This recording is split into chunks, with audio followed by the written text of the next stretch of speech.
지금 뜨거운 여름에 너무 뜨겁다, 또 폭염이다, 찜통이다, 여러 가지 말들을 해요, 안 해요? 아주 조금 좀 높여져요.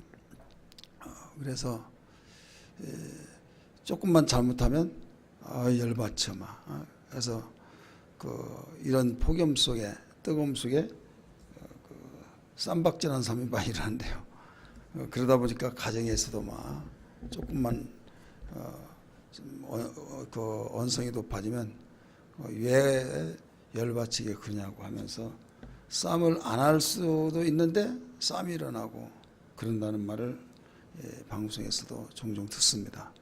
그래, 불쾌지수가 굉장히 높다 이렇게 하는데, 우리 사회 보시는 회장 집사님의 제목이 너무 멋있다고 하나 아니면 기대된다고 하는 그 이야기는 제목이 시원케 하는 그런 말을 단어가 들어가서 그렇지 않나 이렇게 생각이 됩니다.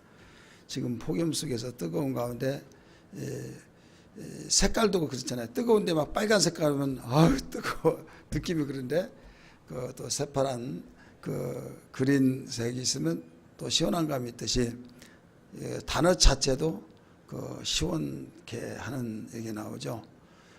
그래서 우리가 시원하는 몸도 마음도 영혼도 시원한 그런 신앙이 되어야 될 줄 믿습니다. 18절을 한번 다시 읽습니다. 18절 같이 읽습니다. 시작.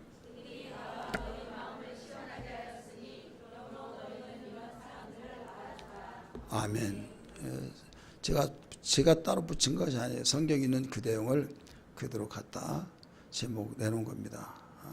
너희 마음을 시원케 하였으니 거기에 따라서 시원케 하는 사람이 되라, 이런 제목을 붙인 겁니다. 창세기 약자는 뭐예요? 우리 여전도에만, 제2여전도에만 창세기 약자가 뭐예요?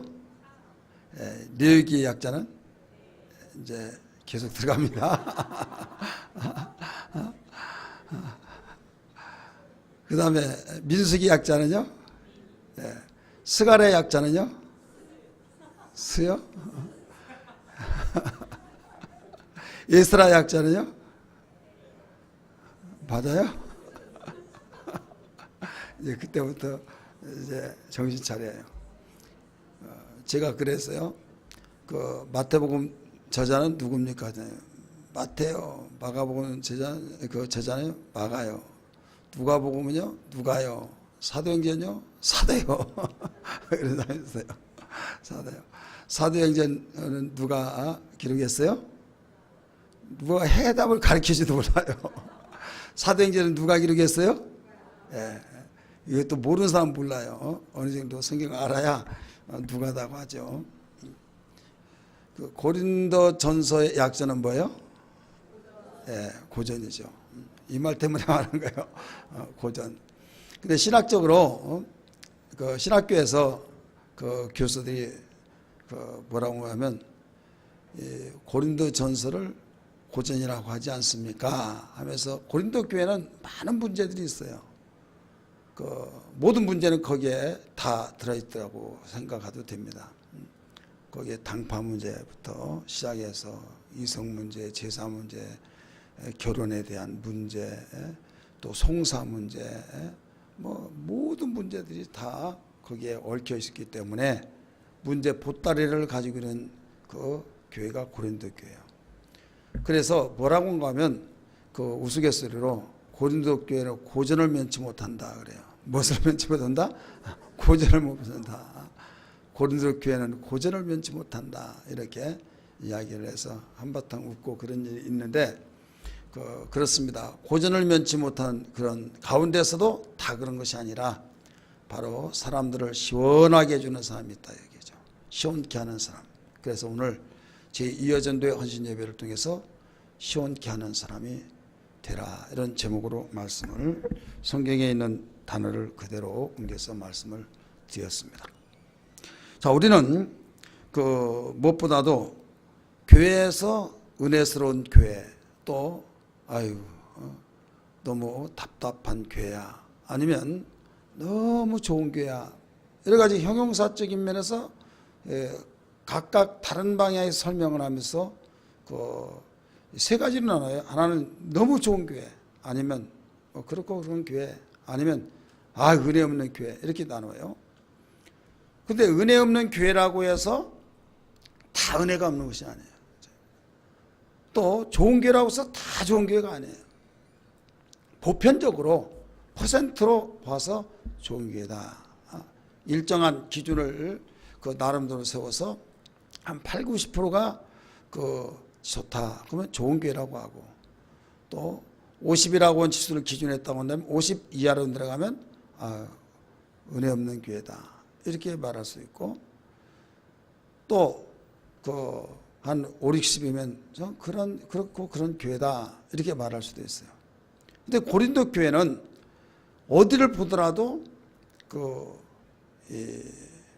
은혜스러운 교회는 아니었어요. 그런데 그 모든 사람이 다 은혜스럽지 않는 것은 아니었어요. 오늘 본문의 말씀 보니까 스데바나 집은 오늘 말씀처럼 사람들의 마음을 시원케 하는 그런 사람이었다 하는 것을 알 수가 있죠. 우리가 성경 요한계시록 2장 3장의 말씀 보면 책망받는 교회가 있습니다. 그 칭찬도 없고 책망도 없는 교회가 두 개가 있고, 그 다음에 책망이 있는 교회가 있는데 칭찬도 있는 교회가 두 개 있고, 그러니까 세 개 교회는 칭찬과 책망이 있는 교회, 두 교회는 칭찬만 있는 교회, 책망이 없고요. 또 두 교회는 칭찬이 없고 책망만 있는 교회였어요. 그런데 책망이 있는 교회 가운데서 다 책망한 것이 아니라 그 중에 안디바는 그렇지 않았다 하면서 칭찬을 해줬어요. 그래, 책망이 있다고 해서 다 무조건 도매금으로 넘어간 것이 아니라 개인적으로 볼 때는 그 사람 한 사람을 지목하면서 순교적인 신앙이라고 칭찬을 해줬어요. 근데 공동체라고 하는 것은 아무리 한 사람이 잘하더라도 잘못한 사람이 더 많고 그러면요, 그 사람 때문에 잘하는 사람이 빛이 나지를 않습니다. 그러다 보니까 우울해지고, 그러다 보니까 우리는 정말 망했다. 군대 생활하다 보면 그 연대기합이라는 거 있어요. 잘못하면 잘한 사람 잘했다는 거 없이 그냥 같이 그 기합을 받습니다. 그러다 보니까 잘해봐야 무슨 필요가 있나라고 생각할 때가 있어요. 하지만 하나님은 단체적인 공동체적인 측면에서 평가를 하시고 개개인 측면에서 낱낱이 기록하고 있다는 걸 믿으시기를 바랍니다. 그래서 낱낱이 그 개개인 면에서 기록하기를 요한계시록 20장에 21장에도 나오죠. 특별히 20장에 책들이 있는데 그 책들에 기록된 대로 심판하신다라고 말했어요. 이 책들은 두 가지입니다. 하나는 생명책이고 하나는 행위책이에요. 생명책은 우리가 육신으로 보면 호적에 올라가는 호적 등본에 있는 책을 말하고 있어요. 그 나라의 국민이라고 하는 증거를, 그 근거를 통해서 제시하는 거예요. 그러나 그 행위의 책은 그 사람이 이 세상을 살아가면서 그 국민으로서 잘잘못을 기록해 놓은 거예요. 그래서 이력서에 보면은 그 상벌이라고 하는 조항이 나옵니다. 상을 받았을 때는 어디에 근거해서 상 받았다는 것을 제시해요. 그리고 벌을 받았다는 것은 거기다 또 제시해서 이력서에 거기에 상을 받았던 이력, 또 벌을 받았던 이력이 딱 기록되어서 그 사람을 뽑는데 참고를 할 수 있는 그런 사건의 기록이 되기도 하죠. 그럼 우리의 이 세상 살아가면서도 그런 것처럼 하나님 앞에서도 분명히 그렇다 이거죠. 그래서 책에 기록된 대로 그 심판을 하겠다라고 한다면 우리가 좋은 기록을 남기기 위해서라도 힘써야 안 힘쓰지 않아요? 힘써야겠죠. 여러분, 세상의 짧은 세상에서도 그렇게 좋지 못한 기록이 있을 때 참 비운을 지울 수 없는 역사의 기록이 남은데, 만약에 영원 무궁토록 살아가는 그 하나님의 나라에서 안 좋은 기록이 있다고 한다면 어떻게 될까? 한번 생각해 보셨습니까? 어떤 정권이 바뀌면 그 장관들, 또 요직에 있는 그런 인사들을 임명합니다.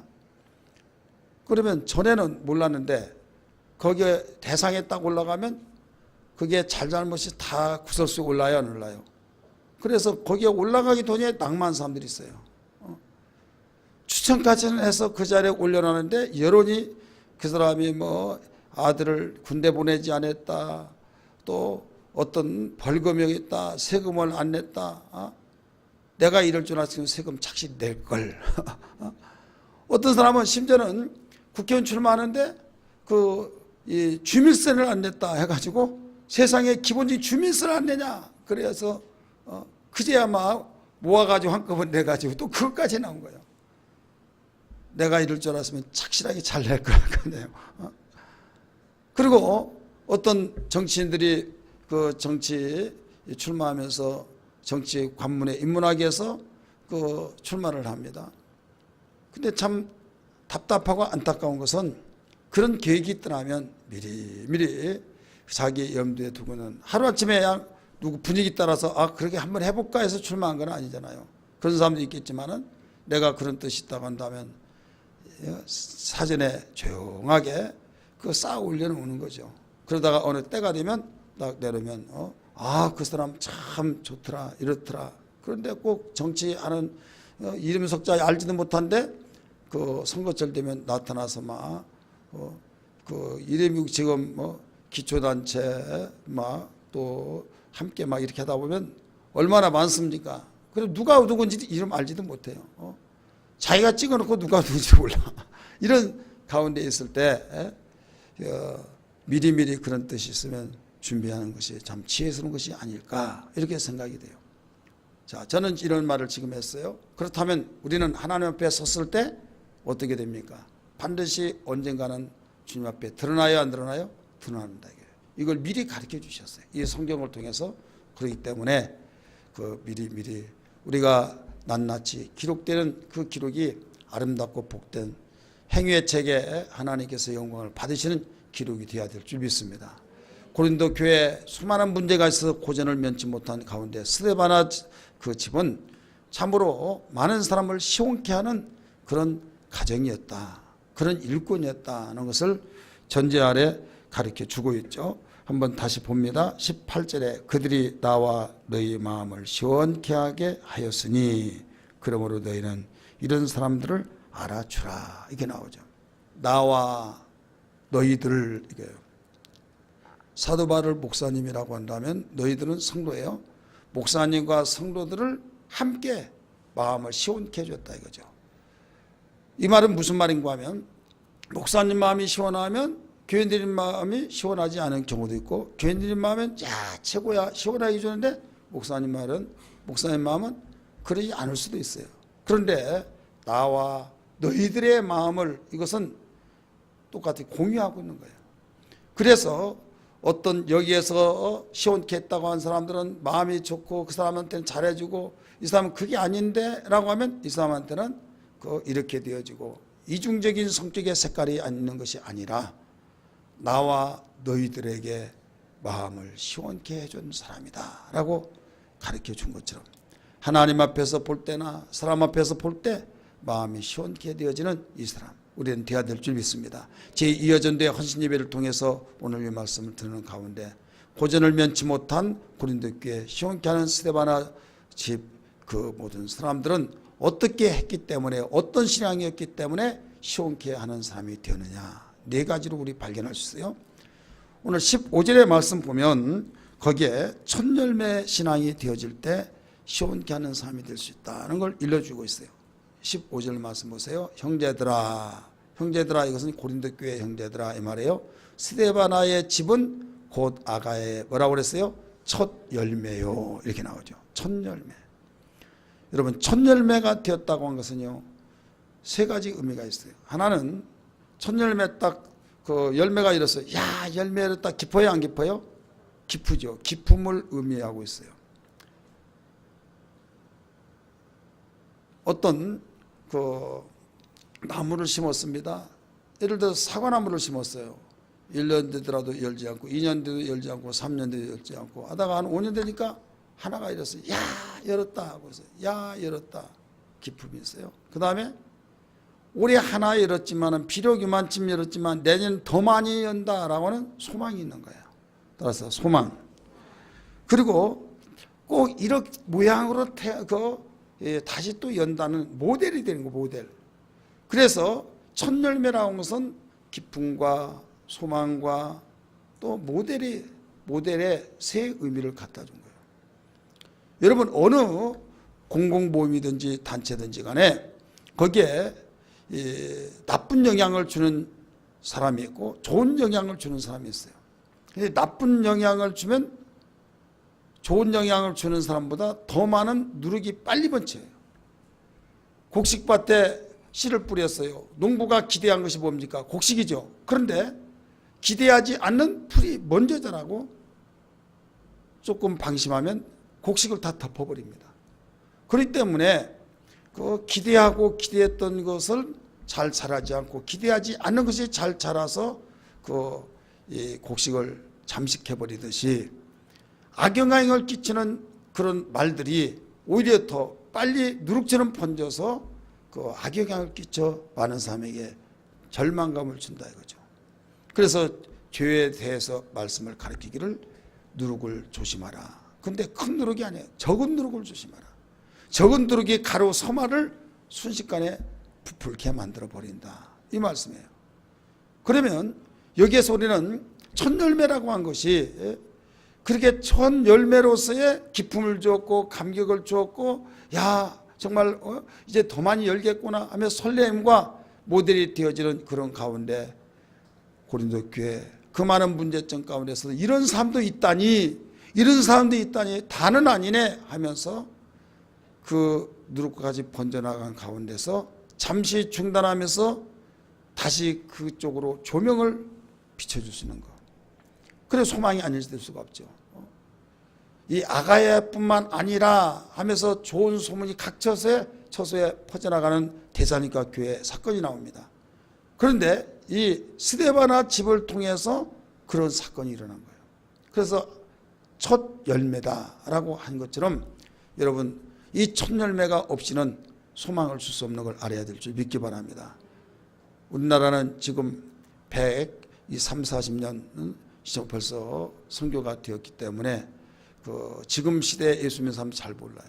그러나 천주교는 이보다 더 많은 100년 먼저 천주교가 우리나라에 들어왔습니다.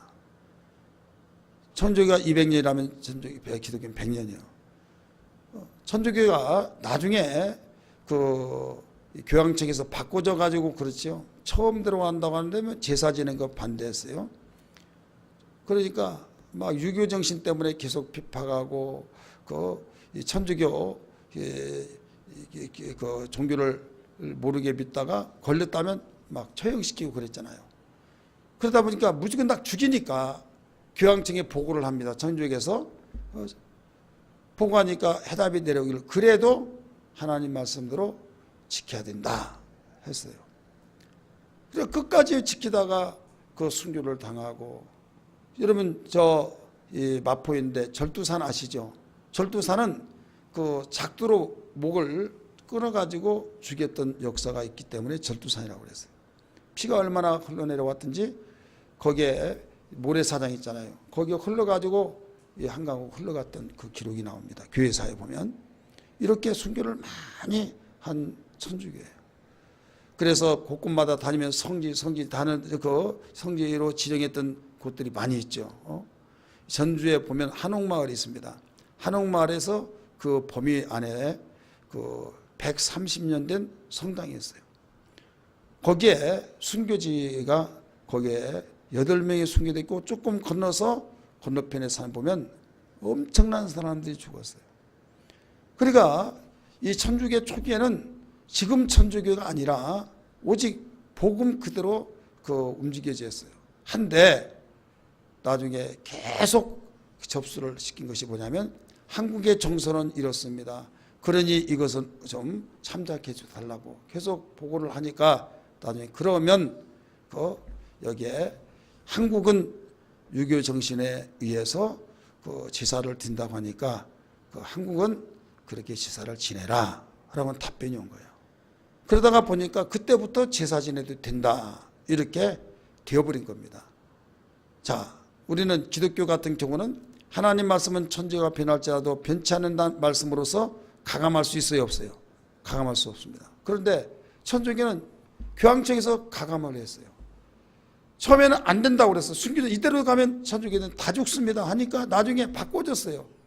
하도 된다. 그러면 그 전에 그 일 때문에 제사 때문에 목숨 걸고 피를 흘리면서까지 지켰던 그들의 신앙은 뭐냐 이거죠.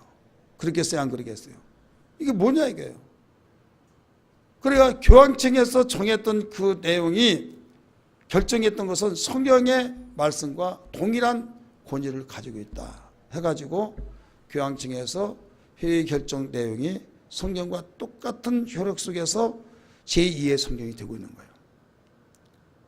자, 여기에서 우리는 알아야 할 것이 뭐냐면 그들이 그 첫열매라고 하는 것을 어디에서든지 다른 종교에서도 이방 종교에서도 또 기독교에서도 어떤 그 공공단체가 이루어질 때는 이 사람이 우리 모임의 첫열매야 라는 것들이 있죠. 오가고 있죠. 불교에도 그 순교했는데 그 목에서 뭐가 나왔다고 그랬어요?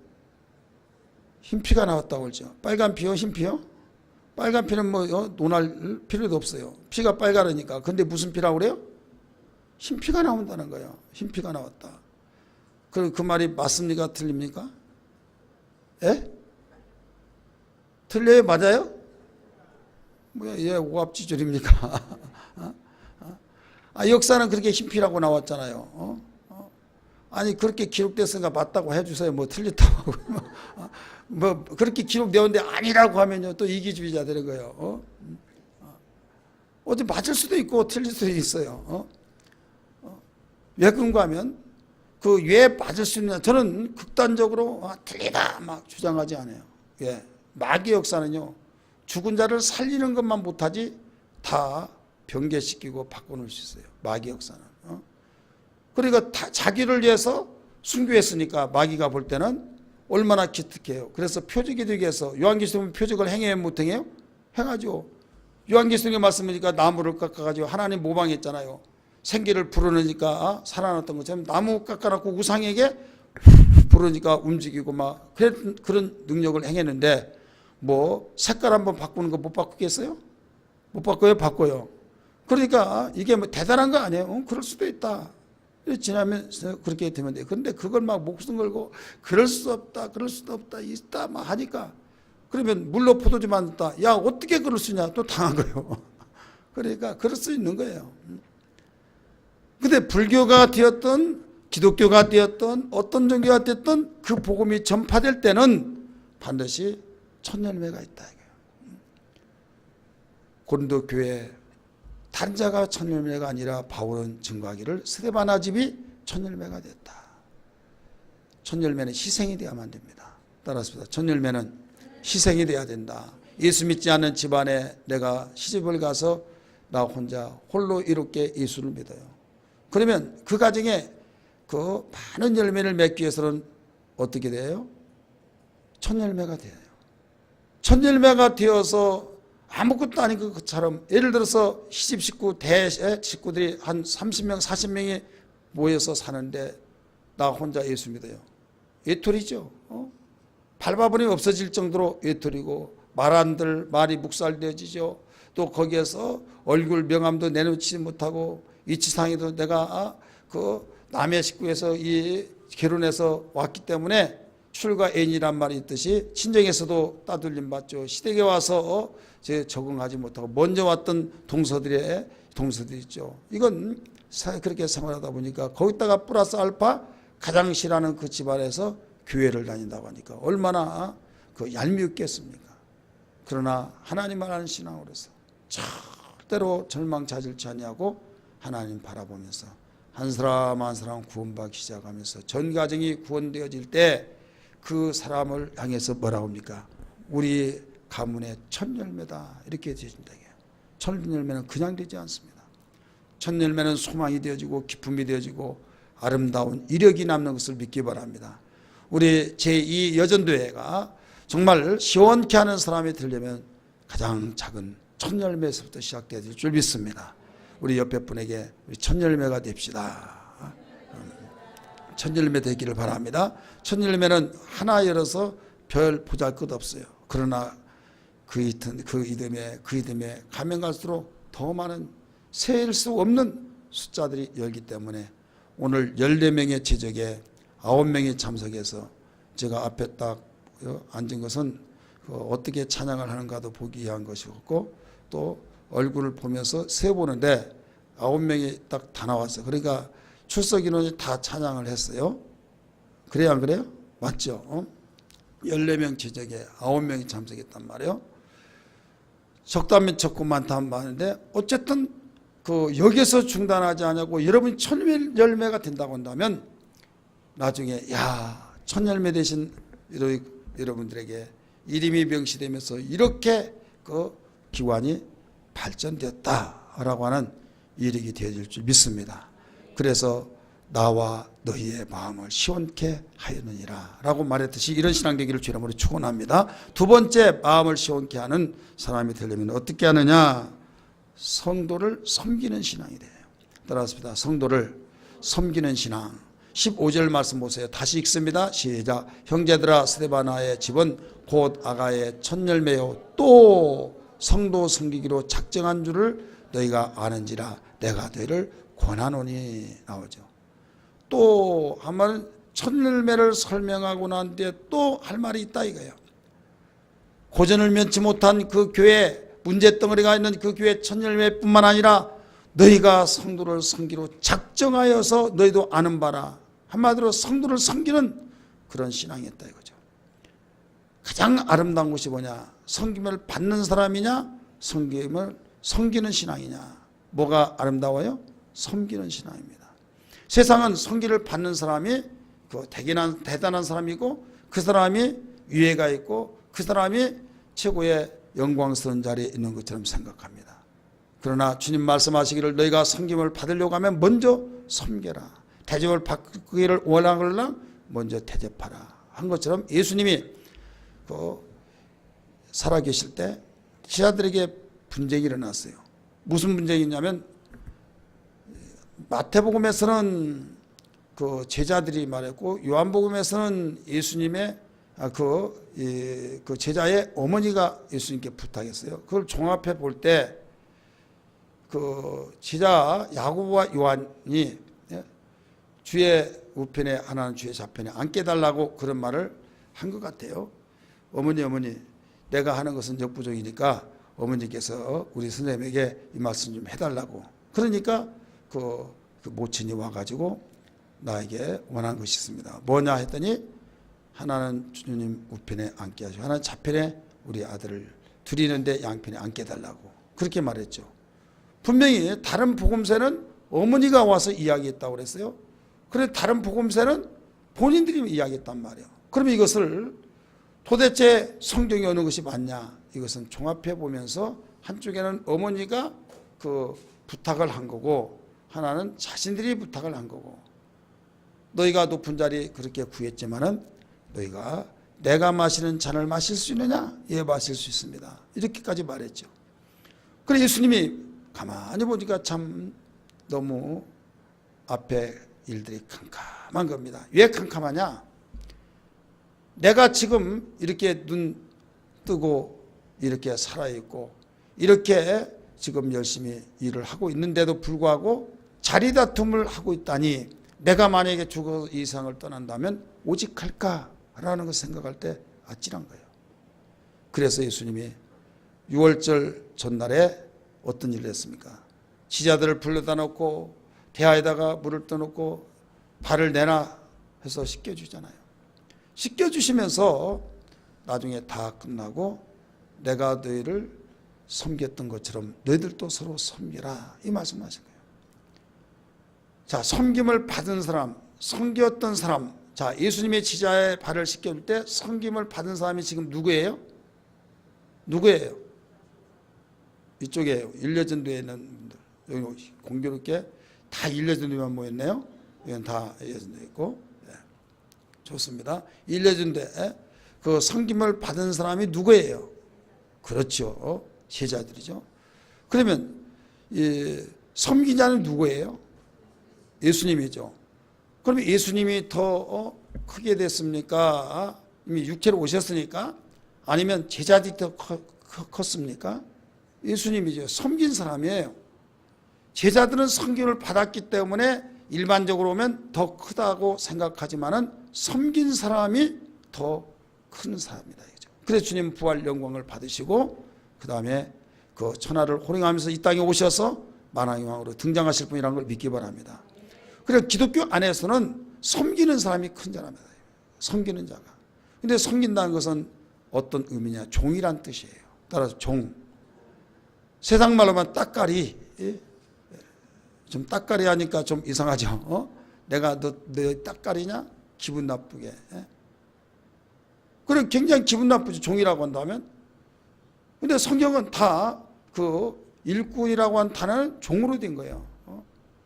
그런 것처럼 우리는 신앙생활에서 종이 되는데, 섬기는데, 이 섬기는 일에 대해서 작정을 했어요. 내가 섬기겠습니다. 교회를 철저하게 섬기겠습니다. 이런 작정, 곧 서원. 이것을 너희도 아는 바니라고 가르쳐 줬잖아요. 여러분, 우리의 신앙이 어디에서 성숙하고 어디에서 신앙이 그 아름답다고 말이 나와야 되는가 하면 섬겼을 때, 섬기는 신앙. 군림하며 나는 대단한 사람이라는 쪼로 이야기하면서 이 사람 저 사람 부려먹듯이 그 사람이 큰 자가 아니라 주님 섬기듯이, 주님 눈에 안 보이잖아요. 그러나 내가 나를 보내신 자를 섬기는 것은 보냄을 받은 자를 섬긴 것이 보내신 자를 섬긴다는 거예요. 우리를 주님이 보냈습니다. 그 우리를 맞이해 줬어요. 그러면 주님을 섬긴 거예요. 그와 같이 우리가 이 섬긴다는 것은 그냥 한 귀로 듣고 흘러버릴 내용이 아닙니다. 어떤 일이 있더라도 하나님 섬길 수 있는 신앙 되게 하여 주옵소서. 그런 기도돼야 될 줄 믿습니다. 섬김 그 속에 비밀이 담겨 있는 거예요. 영광이 담겨 있습니다. 그 속에 사랑이 담겨 있고 높임을 받는 것이 담겨 있고 또 마음을 시원케 하는 비밀이 담겨 있는 것입니다. 가정에서 왜 문제가 일어납니까?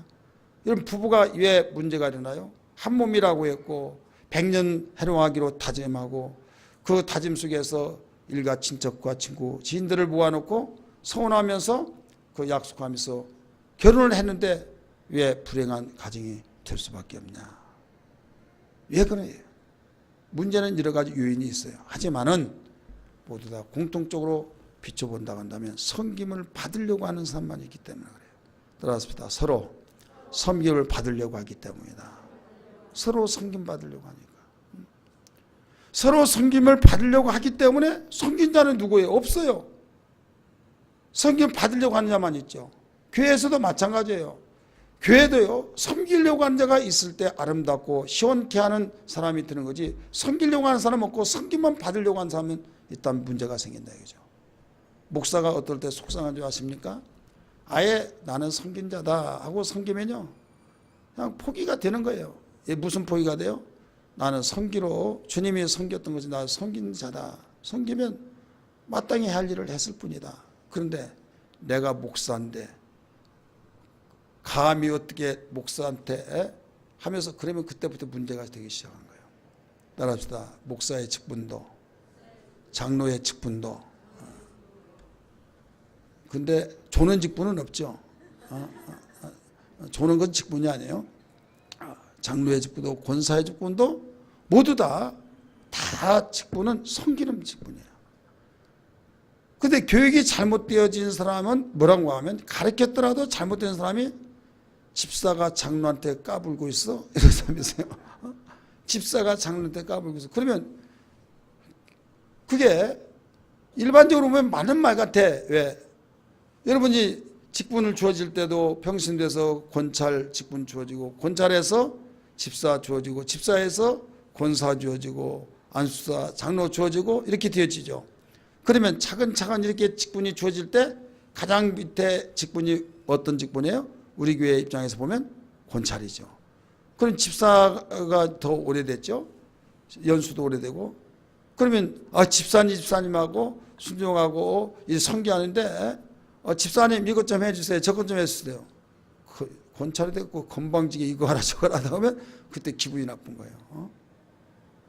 그러다가 보니까 배우기는 분명히 직분은 섬기는 직분입니다 라고 가르쳤음에도 불구하고 어느 날 나도 모르는 사이에 내가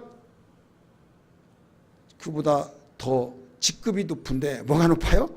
직급이 높은데, 그러니까 내가 지금 그 군번이냐 이거예요. 내가 지금 섬기는 직분이냐 하다 보니까 여기에서 시험이 들기도 하고, 또 그런 말을 들었을 때 아니 교회까지 와가지고 내가 이런 말을 들어야 하냐 하다 보면 문제가 꼬여버리는 거예요. 그러면 열받치겠어요? 시원케 되겠어요? 예? 열받치는 거죠. 그럼 시원케 하는 사람이 될 수가 없다 이게요. 그래서 반드시 그 신앙은 시원케 하려면 섬기는 신앙이 되어야 된다. 믿으시길 바랍니다. 신실하게 진실하게 거룩하게 살게 하소서. 신실하게 진실하게 거룩하게 살게 하소서. 하나님 나의 마음 만져주소서. 하나님 나의 영혼 새롭게. 우리 박수치며 부릅시다. 신실하게 진실하게 진실하게 거룩하게 살게 하소서. 신실하게 진실하게 거룩하게 살게 하소서. 신실하게 진실하게 거룩하게 살게 하소서. 신실하게 진실하게 진실하게 살게 하소서. 하나님 나의 마음 만져주소서. 하나님 나의 영혼 새롭게 하나님 나의 기도.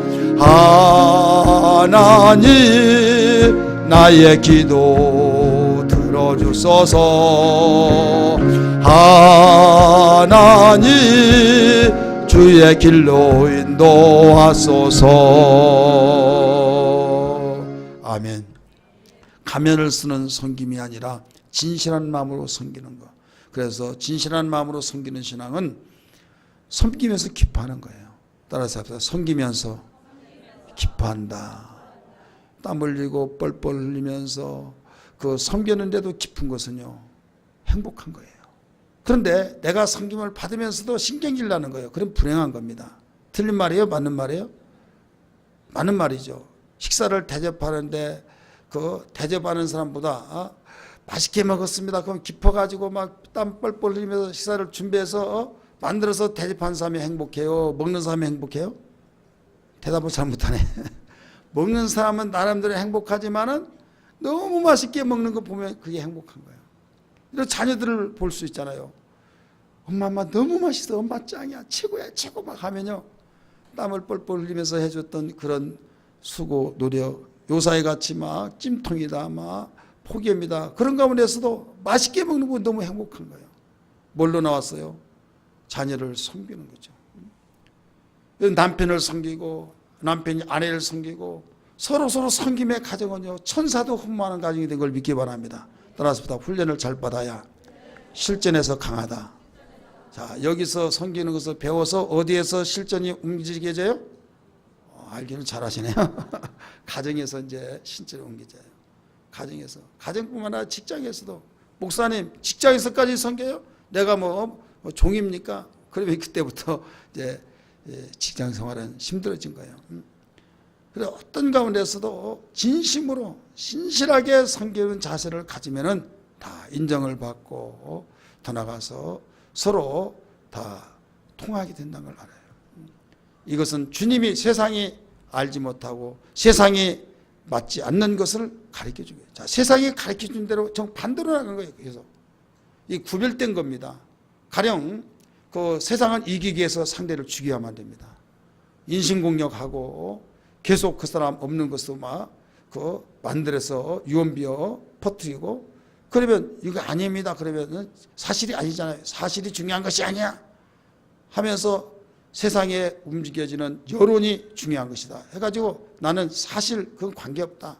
이미 한번 퍼뜨려져서 사람의 머리에 탁 심어져서 그 사람 나쁜 놈이야, 나쁜 것이야 라고 심어지면 그때부터 이게 큰 효과다 이거죠. 그걸 말하고 있다. 이게 세상이에요. 그러나 우리는 진실하게 하나님이 보신다, 아신다 하면서 우리가 이 성경의 그 자세가 눈가림이 아니라 훈련을 철저히 교회에서 받고 이 교회에서뿐만 아니라 가정에서도 우리는 가정에 4식구면 나 혼자 한다면 3식구잖아요. 똑같이 다 그것을 본받고 배워서 같이 한다면 서로 섬김에 뭉쳐짐이 되어서 섬김에 꽃이 피어진 걸 믿기 바랍니다. 여러분 섬겼을 때 얼마나 기쁜가. 안 섬기는 사람 몰라요. 따라서 섬겼을 때 기쁨의 감격을 아시나요? 한번 옆에 분에게 섬겼을 때 기쁨의 감격을 아시나요? 왜 안 합니까? 뒤에는 왜 안 해요? 한번 물어봐요. 섬겼을 때 기쁨을 아시나요? 우리 신장로님 뭐 해주지 말라도 잘 하시겠죠. 막 청소도 해주고 이것저것 다 잘 해주시죠. 안 해줘요?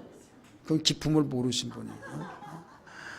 막 때로는 빨래도 막 해주고 때로는 막 휴지통 막 새겨서 다 해가지고 막 갖다 주고 막 그러면요, 내가 뭐야 남자가 내가 칠칠 맞게 그런 생각이 싹 들어와. 이것은 우리가 옛사람이 그래 옛사람. 근데 이상하게 여보 너무 수고했어요. 땀뻘 흘리고 막 너무 고마워요. 아유 너무 고마워. 그리고 기뻐하는 모습 보면 그게 얼마나 행복한지 몰라요. 우리 장로님한테만 물어봐야겠어요. 우리 김성원 장로님은 많이 해줘서 다 가정들이 기쁘죠. 많이 섬겼어요? 이걸로만 섬겼어요? 이건 섬김이 아니고 정말 섬겨보세요. 얼마나 우리 전 장로님 섬겨봐야 해요. 요사이 가정을 다 잘 섬기고 있습니다. 똥걸레 갖다가 땅에서 다 버리고 똥걸레가 얼마나 쌓였는지 눈에 미적이니까요. 근데 쌓아놓기만 하지 버릴 사람이 없어. 다 해가지고 갖다 버리고 막 또 쓸고 이건 서로 다. 그런데 나 혼자만 하는 것이 아니에요. 그 사모님은 사모님대로 또 그 홍보라 전사대로 막 그러니까 서로 막 섬기면서 힘든 것이 아니라 휴 하면서도 너무 기뻐한 거 있죠. 이게 섬김의 기쁨이구나. 이걸 알았어요. 여러분 섬길 수 있는 기회가 있다는 걸 감사해요. 섬길 수 있는 기회가 없는 것은 불행한 겁니다. 자, 섬길 수 있는 기회가 없다는 건 뭐예요? 섬길 수 있는 기회가 없다는 것은 섬김 피곤한 거예요. 너무 피곤해. 힘들어요. 그런데 신기하게도 그 힘든 가운데서도 기쁨이 있어요. 성경은 우리 주님이 이걸 가르치셨구나. 그래서 교회에서 어떤 피가 나누어지지 않냐고 이름 석자도 몰랐지만은 교회에 나와서 예수의 피로 하나가 되어서 우리가 서로 한 형제도 뱃속에서 나온 사람도 섬기지 못하고 어른거리는데 우리가 서로 이해하며 섬긴다고 하는 것은 그리스도의 사랑이 예수의 피로 하나 된 것이 여기에서 증거되고 있구나 라고 생각하면서 감사 여기는 신앙 되어야 될 줄 믿습니다. 여러분 무엇보다도 이 섬긴 것은 내가 볼 때 약하고 약한 사람이 있으면 섬기라고 나에게 보여졌구나 이렇게 생각해요. 그것도 못해 하는 것이 아니라 자 약하고 약한 것이 보였고 또 어떻게 보면 참 답답하고 칠칠맞게 보이고 막 열병이 나오고 막 그러면요 그게 보여진 것은 내가 그를 섬기라고 보여준 것이라니까요. 아멘 하세요. 우리 이어전 되면요. 왜? 약한 자의 약점이 딱 보여지면 내가 섬기라고 보여줬구나. 여러분 인용을 제가 요사이 많이 해서 아시겠지만은 로마서 15장 2절의 말씀이니까 너희 믿음이 강한 자가 약한 자의 약점을 담당하고 가정에서도 그래요. 이것도 못하냐고 그러면 한도 끝도 없습니다. 제가 해보니까요. 안 맞고 뭔 성격이 안 맞고 이래 안 맞고 다 그러면요 끝없는 수평선. 그럴 때 묵상해봐요. 그럴 때 무엇을 느끼냐면요, 결혼이 것이 뭐냐, 결혼을 사랑해서 한다. 자, 사랑해서 한다. 손 들어보세요. 언젠가는 내가 해답을 가르쳐 준대요. 사랑해서 결혼한다. 예, 우리 장로님은 굉장히 피곤하실 것 같아. 사랑해서 한다. 예, 사랑해서 하는 것처럼 느끼죠. 그래서 사랑하냐 안 하냐 해가지고 사랑하니까 결혼한다. 그런데 우리가 성경대로, 우리는 일반적으로 볼 때는 맞아요, 사랑하니까 결혼한 거예요. 하지만은 성경대로 보면 사랑하기 때문에 결혼하면 언젠가는 여러분 나중에 슬럼프에 빠질 때가 있어요. 사랑한 것은 2차적인 문제예요. 가장 1순위는 돕기위해서 돕는 배필로 만들어 놨어요. 따라 돕는 배필. 돕는 배필로 하나님께서 만드셔서 결혼하라고 했지 사랑하기 위해서 결혼한 것이 아니에요. 사랑은 하나는 것은 분명히 맞지만은 순위가 1순위가 아니라 2순위예요. 이건 1순위는 돕는 배필로 만들었던 걸 믿기 바랍니다. 그래서 사랑이라는 것은 이 세상에 하나님의 사랑이 아닌 사람의 사랑은 영원하지 못합니다. 죽고 못 살고 굉장히 사랑해서 당신 없으면 난 죽지, 나는 못 살아, 같이 죽자고 막 그렇게 하더라도요, 죽어보세요. 죽기 전에 병들어 보세요. 김병 효자라는 거 없듯이 아휴, 차라리 속상하더라도 빨리 준 것이 서로를 위한 일이지 벌써 그러고 있다니까요. 이게 바로 사람이에요. 그래서 사랑이라는 것은 바뀌어지고 변화되고, 그 사랑이라는 것은 상황이 바뀌어지고 환경이 바뀌어지고 여건이 바뀌어지면요, 나중에는 문제들이 일어나는 거예요. 그러다가 보니까 야, 세상 정말로 이럴 수가 있느냐, 말세야 말세 하지만요, 그게 1순위가 되면 충격이 크다니까요. 우리 섬기라 곧 돕는 배필로 하나님 주셨기 때문에 나에게 약점이 보이면, 배우자의 약점이 보이면, 아, 저 부분은 못하니까 내가 저 부분을 도와야겠구나. 서로 그런 마음을 가지면 아름다운 가정을 이뤄나갈 수 있다는 걸 믿기 바랍니다. 교회에서도 마찬가지예요. 그래서 절대로 사랑을 1순위로 하지 마세요. 1순위를 뭘로 봐요? 돕는 배필, 돕는 걸로. 그리하면 우리는 제대로 가정생활을 잘 하게 될 거예요. 세 번째로 우리는 시원케 하려면 어떤 사람이 시원케 할 수 있느냐? 바로 목회자로부터 검증된 사람입니다. 따라합시다. 목회자로부터 검증된 사람. 이 사람은 긍정적인 믿음의 신앙을 가리키고 있어요. 우리 성경 말씀 16절을 봅니다.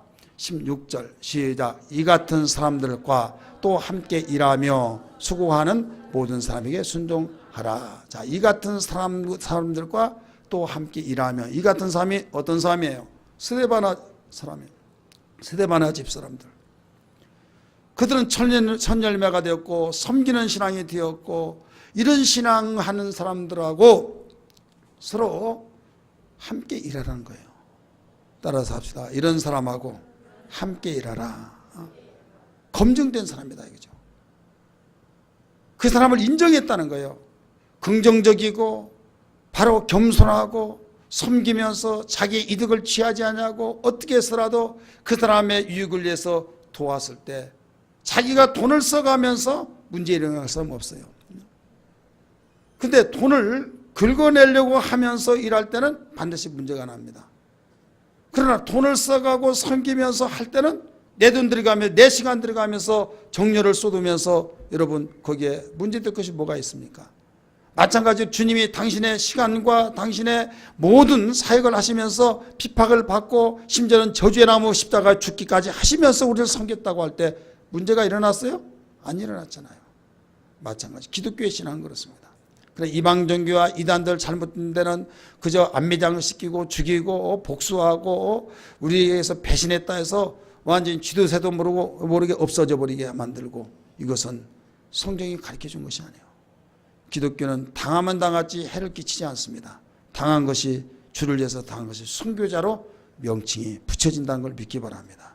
그러니까 죽이라고 해도 죽이지 못해요. 예, 죽이선 복수심이 가득 차더라도 슉 하는 순간에 주님의 뜻이 무엇인가를 나에게 딱 부딪혀 오면서 죽으면 죽으리라. 그리고 어떻게 보면 세상은 덩신이죠. 완전히 바보죠.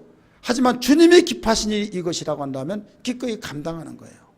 죽고자 한 자는 살 것이요 살고자 한 자는 죽으리라 라고 말씀하신 것처럼. 그래서 긍정적이고 하나님 말씀에 적극적이고 긍정적인 믿음의 사람, 주의 중에 어떤 사람을 기뻐합니까? 쌈잘하고 세상에서 유능하고 대단한 사람을 기뻐합니까? 이런 믿음 생활 잘하고 하나님 뜻대로 살려고 하는 사람을 기뻐한 것을 믿기 바랍니다. 어느 책을 읽었는데요, 이런 말이 나왔더라고요.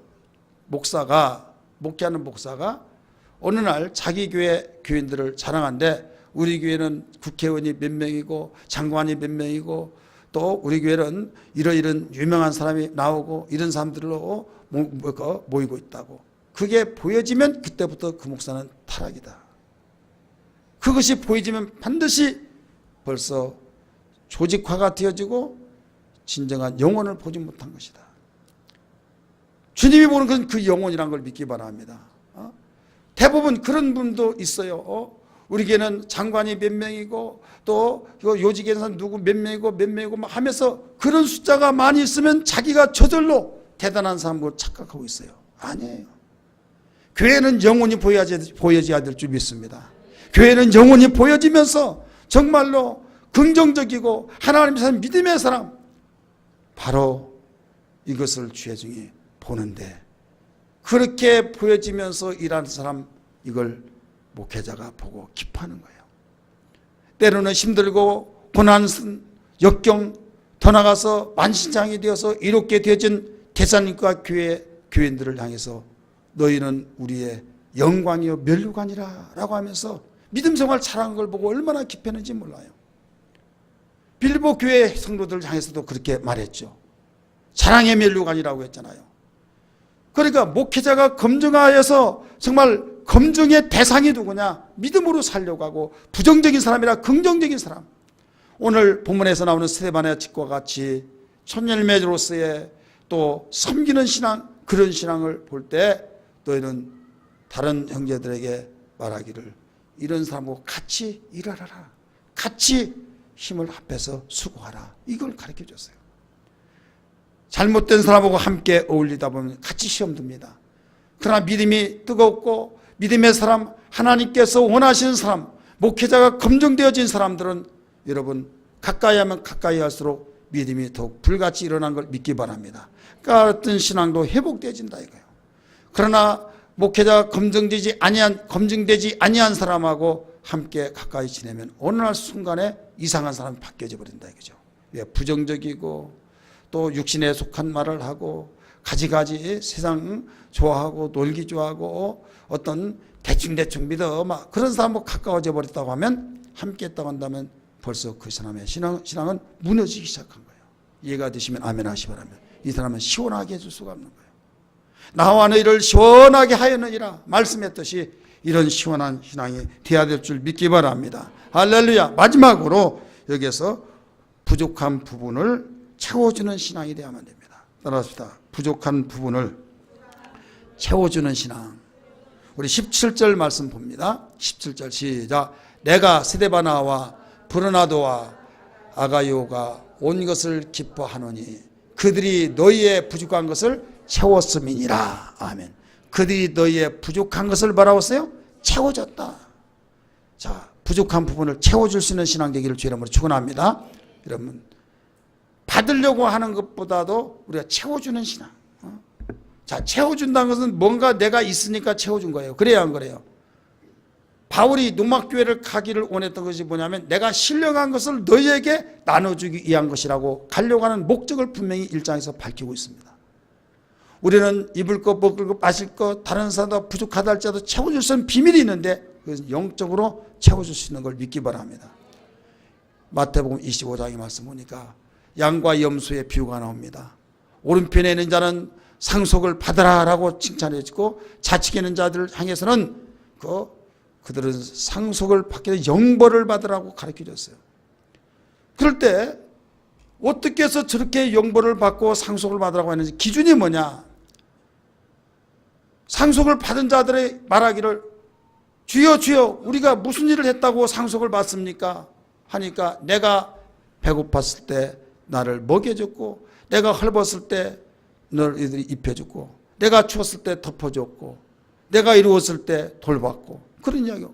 우리는 그런 일이 없습니다. 우리는 그런 일이 없습니다 하니까 내 이름으로 하는 자에게 한 것이 나를 위해서 한 것이다 라고 하신 말씀을 기억하시면 아멘 하시 바랍니다. 영벌을 받으라고 하는 그들이 말하기를 주여 언제 우리에게 그렇게 요구했습니까? 하면서 그렇게 나타나서 말씀하셨다면 왜 안 했겠습니까? 항변합니다. 소자에게 그렇게 너희가 하지 않는 것이 나에게 하지 않는 것이다 라고 말했어요. 그럴 때 세계에서 제일 크게 목회했던 분은 그의 저서에 보면 뭐라고 하냐면 수목교인들이 막 병원에도 여기저기도 막 돕고 막 이런 많이 하잖아요. 그래서 나중에 물어봤어요. 그랬더니 하는 말이 그리야 천국 가죠. 깜짝 놀랐어요. 그리야 천국 가죠. 예? 그렇게 해야 천국 가요? 그랬더니 우리 당회장 목사님이 그렇게 가르치죠. 책도 안 읽어봤어요? 하면서 왜? 마태복음 25장의 말씀을 가르치는 거예요. 저도 그 책을 봤더니 그래야 구원받는다는 거예요. 천국 간다는 거예요. 왜? 갇힌 자에게 돌보고 배고픈 자에게 먹이고 헐벗은 자에게 덮어주고 그렇게 해야 나를 상속으로 받으라 했으니까 구원받는 것 같잖아요. 그러면 나는 하고 싶어 하는 없을 때 해요? 못해요? 못하죠. 그럼 불공평하잖아요. 여기서는 우리의 육신으로만 말한 것이 아니라 육신의 형편이 닿으면 할 뿐만 아니라 영적으로 아무리 없다 할지라도 우리에게 구원받은 믿음은 있다 이거예요. 구원받은 기 때문에 영적으로 채울 수 있다는 걸 믿기 바랍니다. 아무것도 없는 것 같을지라도 보일의 능력이 있고 예수의 이름이 있고 주님의 약속된 권능이 있는 걸 믿기 바랍니다. 그래서 아무것도 채울 수 없는 그런 가운데서도 세상의 부와 영화로도 채울 수 없는 가운데 권력으로 채울 수 있는 것을 오직 복음으로 채워줄 수 있는 것이 우리 예수 믿는 사람이라는 걸 믿기 바랍니다. 그러니까 어떤 물질적으로만 채우라는 것이 아니라 영적으로 채우라는 것을 일러주시고 있는 거예요. 그렇다고 해서 영적으로만 하라고 했고 육적은 아니라고 할 이유도 없는 거예요. 육신적으로 우리가 있다고 한다면 채워줘야겠죠. 믿으시길 바랍니다. 그러나 아무리 내가 없다 할지라도 무엇은 있어요? 우리 영적인 건 있어요. 영적인 실제적인 겁니다. 눈에 보이지 않을 뿐만입니다. 눈에 보이지 않기 때문에 그렇지 실제로 있는 거예요. 가령 자 병든 자가 있어요. 아파서 죽을 지경에 있어요. 나는 의사도 아니에요. 우리는 의사가 아니기 때문에 고칠 수도 없어요. 어떻게 대부분 예수 믿지 않는 사람이 이러한답시고 어떻게 이러해요? 잘 될 겁니다. 지금 좋은 좋은 약이 나왔으니까 죽으란 법 없습니다. 다 지금 의술이 얼마만큼 개발되고 좋냐고 하면서 힘을 실어줍니다. 그럴 때 듣기는 너무 좋고 고맙습니다. 고맙다고 그렇죠 하면서 그런데 의사 말 들으면 소망이 없어요. 시한부인 세계니까 절망입니다. 어떻게 할 도리가 없는 거예요. 이게 인간의 한계점이에요. 그런데 바로 우리 예수 믿는 사람은 분명히 없지만은 뭐냐면 내 이름으로 기도하라고 하는 말씀이 있다는 걸 믿기 바랍니다. 기도해 주는 거예요. 중보기도 하면서 하나님 나는 의사도 아닙니다. 나는 힘이 없습니다. 그러나 내 이름으로 기도하라고 말씀하셔서 기도합니다.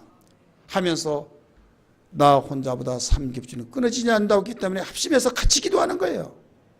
그럴 때 의사도 할 수 없는 일들의 역사들이 일어납니까? 안 일어납니까? 일어난다 이거예요. 일어난 줄 믿습니까? 뭐 60대는 잘 하면은 안 해는 거예요. 일어날 줄 믿습니까? 그런 말 안 들으려면 아멘이라도 크게 하시오. 목사님 우리 60대가 억하심리 있습니까? 목사님도 60대요. 이렇게 말씀하시는 모르겠지만은 큰 언니를 뭐라고 해야 작은 동생들이 그 말을 잘 듣는 것처럼 그렇습니다. 자, 우리가 중보기도하는 거 하찮게 여기지 마세요. 실제적인 거예요. 따라서 영적인 것이지 실제적인 것이다. 영적인 특징은 보이지 않는 거고 또 물질적인 것은 보이는 거 그것만 다를 뿐이에요. 하나님 눈에 볼 때는 실제로 우리 예수 믿으면 낫다 이 말이 나와야 나와요. 따라서 예수 믿으면 하나님께로부터 거듭나서 실제 나버렸다 이거예요. 그럼 우리가 실제 낫다는 걸 실감이 돼요 안 돼요? 실감이 됩니까 안 됩니까? 배가 이렇게 불러가지고 아유 무겁다고 하면서 막 해서 애기 나서 막 하고 신음을 하고 막 그렇게 해야만 내가 배앓이에서 낫다 느낌이 난데 그냥 예수님이 당신을 위해서 죽었습니다. 모든 죄를 대신 짊어주셨습니다. 이걸 믿습니까? 예, 믿습니다. 그러면 인격들이 있으면 맞이하십시오. 모십시오. 그래 모시라고 했을 때 모시겠습니까? 예, 모시겠습니다. 그래서 그들은 기도도 못해요. 그래서 당신의 기도를 내가 대신 해줄 테니까 그래도 따라서 하십시오. 해서 예수님 영접 기도를 합니다. 진심으로 이 기도를 기도대로 영접했습니까? 예, 영접했습니다. 다 진실로 영접했다. 그러면 그 순간에 나버렸다 이거예요. 따라서 거듭났다. 우리 성경 잘 알지만은 야고보서 1장 18절을 읽습니다. 야고보서 1장 18절.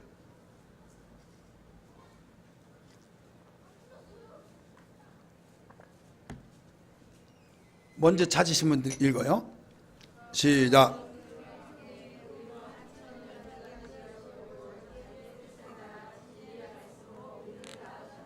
아멘. 자기의 뜻을 따라 진리의 말씀으로 우리를 낳으시느니라. 우리라고 한 단어에 이름 투자를 여러분 드세요.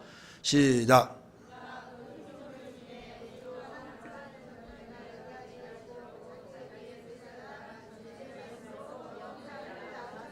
아멘. 누구를 낳았어요? 네. 영자를 낳고 길라미를 낳고 낳았다 이거예요. 나버렸다 이거예요.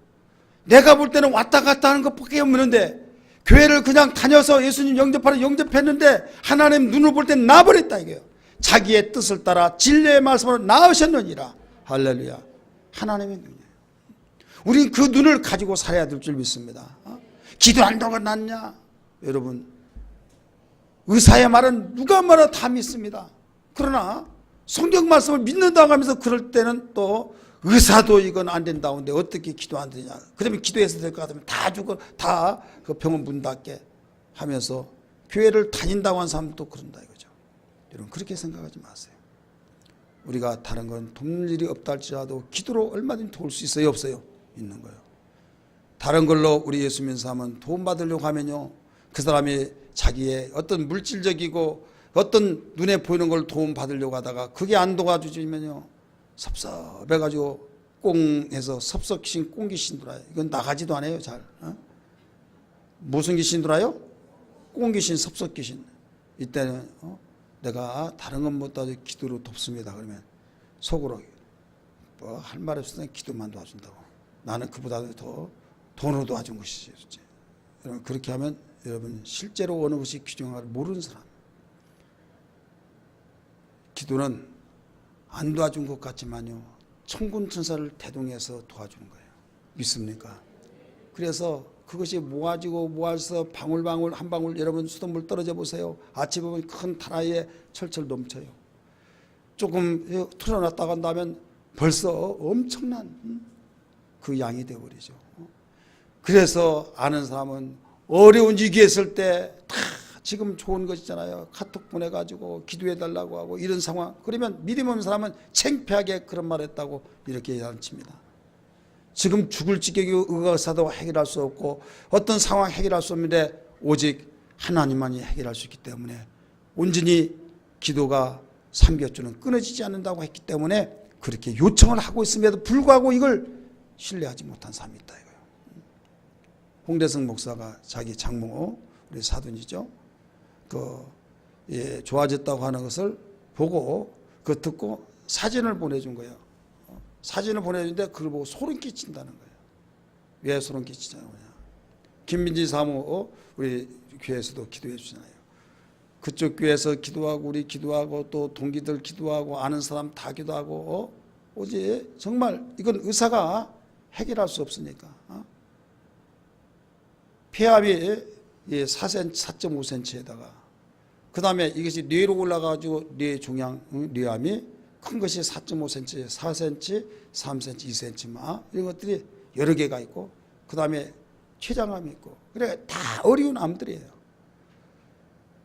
그리고 이것이 커지니까 뇌압이 생겨가지고 완전히 어지럽고 팍팍 쓰러지고 손발 저리고 그 다음에 앞이 보이지 않고 지팽이 짚고 다니고 그러면서 그 폐암에서부터 시작돼서 위로 뇌암이 전이 됐고 아래로는 췌장암이 전이고 췌장암도 굉장히 어려운 거죠. 다 어려운 것들이에요. 그러니까 수술을 빨리 해야 된다 해가지고 수술하기 위해서 갔는데 그 목사님은 수술하면 삽니까? 물어봤더니 살지 못한다고. 그럼 왜 합니까? 물어봤더니 살아있는 동안에 걸어 다닐 때도 평안하게 걸어 다니고 사는 동안에 평안하게 살다가 가시라고 하는 거지 나서라는 건 안 된다는 거죠. 그럼 4.5cm 잘라내고 한꺼번에 다 할 수도 없고 그것 잘라내고 봉합해서 이제 방사선에다가 항암에다가 그렇게 하다 보면 나중에 또 단일만 하면 그 약이 세니까 또 그냥 들어넣어서 식음을 전폐할 수밖에 없죠. 그리고 다 이제 어느 정도 됐다 그러면 또 두 번째 또 뚜껑 열고 또 하고. 그러니까 이건 생각해 볼 때 사람이 사는 것이 아니고 식물인간 된다 해서 이건 안 하겠다. 근데 본인이 하려고 한 거예요. 본인이 또. 수간호사입니다. 했던 전적이. 본인이 하려고 하니까. 근데 본인이 안 하겠다고 한 이 동의가 되었거든요. 마음속에. 그래서 기도한 거예요. 하나님 수술 안 하고 믿음으로 지탱하게 해달라고. 이 사람 저 사람 기도하고 기도했는데 마지막 수술 시간 들어가기 전에 안 한다고 딱 해서 안 했어요. 그러니까 의사가 하는 말이 우리 병원이 우리나라 유명해서 줄을 서서 수술하려고 하는데 왜 안 하려고 합니까? 그러면 선생님 같으면 하겠습니까? 아무 소리 안 하다가 하지요. 그 하지요가 뭔가 끝이 흐려지고 있는 거죠. 근데 안 하기로 결정했다고 해서 안 했어요. 그러면 우리 여기에서는 수술 안 하면 여기 있어야 할 이유가 없습니다. 퇴원하십시오. 퇴원한 거예요. 퇴원한 대신에 집에서 기도하고 말씀 보고 거기서 오직 기도에 전념하고 또 아는 사람 지인들을 통해서 다 기도해 달라고 중복 기도하고 그중에 우리 교회도 함께 기도하고 그러게 했어요. 그런데 이제 항암약을 먹는데 거기서 처방해서 주사는 안 받고 항암약 먹는 약이 있다며요. 먹으니까 어디만 한 거 하면 이 폐만 먹는데 얼마나 독하든지 온몸에 종기 같은 거 다 일어나 가지고 많이 볼 수가 없는 거. 막 여기에 불긋불긋하고 온몸이 전체. 그래서 사진을 며칠 날 오가는데 먼저 가서 이야기했더니 사진 찍어보자 했는데 봤더니 4.5cm가 줄어들었다는 거예요. 그러면서 약 때문에 그 약이 잘 받아서 그렇다라고 생각을 하고 있는데 여기에서 몸에 이런 반점들이 일어나니까 그러면 일주일 동안 약을 끊어보시오 한 거예요. 그 끊어보면 나중에 그대로 있다든지 조금 더 올라왔든지 하면 약발이 받아서 그렇다는 증거가 될 거 아니에요. 또 하나님 증거를 나타나게 해달라고 기도하고 기도했더니 일주일 후에 가서 봤는데요. 완더 팍 줄어드는 거예요. 할렐루야. 팍 줄어들어 가지고 너무 좋아졌다고. 대신 반점이란 거 다 없어지고. 그런데 이제 일주일 후에 또 갔습니다. 갔는데 이제 뇌를 찍어 본다고. 우리 이제 며느리가 6개월뿐이 길어야 6개월 기적이 나타나면 1년인데 그러면 죽으면 어떻게 될까? 그래 마음이 맺히니까 여기에 마음에 어떤 한이라도 없으라고 남아서 간병한다고 남은 거예요. 남다가 보니까 어디까지 그게 영향이 오냐면 우리까지 온 거예요. 두 놈을 맡겨놓고 거기 가고 그러다 보니까 이게 믿음이 다 깨져버리고 이게 말이 아니에요. 얼마나 힘들어요. 그렇지 않겠습니까? 그러다가 보니까 거기는 거기대로 힘들고 우리는 우리대로 힘들고 또 우리가 힘든 것은 또 우리 성도도 같이 힘들잖아요. 그러니까 이런 상황이 되니까 그래도 가라고 할 수는 없잖아요. 왜? 시한부 인생인데 함께 협력한다고 그랬는데 너무 어렵다고 합니까? 그 좋은 현상이 나타나니까 가야겠다라고 하다가 내가 갈 동안에 몇 가지 사진을 찍어보겠다 해서 이제 갔어요. 오라고 날 앞당겨서 갔어요. 찍었습니다. 찍었는데 나중에 며칠 날 오라고 해서 갔습니다. 가는데 의사가 딱 사진을 보더니 6월 8일 날 와가지고 찍은 거예요. 그 다음에 8월 며칠 날 딱 비교했는데 수술 잘 떼어가지고 방사선도 잘 들고 항암력도 잘 뗐습니다. 다 없어졌다고. 그런 이야기 하더래요. 수술 안 했는데요. 예? 방사선도 안 하고 약도 안 먹는데요. 예? 그러면서 그러니까 주치의사가 차트를 본 것이 아니라 한 사람이 60명을 보니까 차트 볼 시간도 없어. 그러니까 사진 딱 보면서 좋아지니까 그 의사로서는 좋아지니까 수술한 건 당연한 거고 방사선 그 약발이 잘 받고 또 항암 잘 받는 걸로 인정해서 수술 잘 떼어서 방사선도 항암도 잘 받아서 아주 좋아졌습니다 라고 이야기를 하더라 이거죠. 그래서 수술도 안 하고 방사선 항암도 안 먹었습니다. 그랬더니 예? 그래요? 그랬더니 할 말 잃어버린 거죠. 그래가지고 사진을 찍어왔더라고요. 보여주고 나한테 설명한 거예요. 그냥 좋아졌다고 하는 그것보다 사진을 딱 보면서 보니까 더 실감해서 야 하나님이 일하셨다. 이게 첫 고백이에요. 믿으시길 바랍니다. 이따만큼 큰 것이 이쪽에 저 폐에서 항암약 먹은 것은 여기까지 어떤 일 안 올라갑니다. 여기 먹었다고 해서 여기까지 영양에서 좋아지고 그건 없습니다. 이게 올라가질 않습니다. 몇 번씩 이야기하더란 거예요. 수술도 안 하고 약도 안 먹고 그런데 수술해서 약 잘 먹고 방사선 잘해서 낯선 걸로 생각해서 이야기했다고는 사실은 이 비밀을 우리는 믿는 자만이 한 걸 믿기 바랍니다. 현재까지의 상황이에요. 홍대성 목사 이를 위해서 거기에 미국에서 열심히 기도했을 때 아주 악몽 꿨다고 전화가 왔어요. 했는데 막 뱀들이 얼마나 포위가 돼가지고 거기에서 발을 내딜 수가 없다는 거예요. 막. 근데 뱀이 점점 커지면서 막 이 악으로 막 용으로 바뀌어지더래. 막.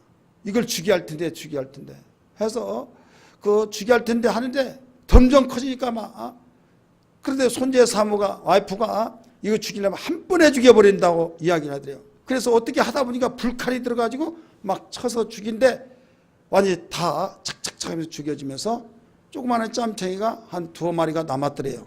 그래가지고 그 다른 못 죽였다고 하면서 난 이런 꿈 처음 꿨다고 하면서 막 너무 놀래가지고 생생하게 꿨다고 그런 전화가 왔어요. 그래서 사모님이랑 나랑 그 소리를 듣고 근데 어떨 때 그 왔냐면 우리가 그 영적 준비를 가르쳐주고 오면서 그 전화를 받은 거예요.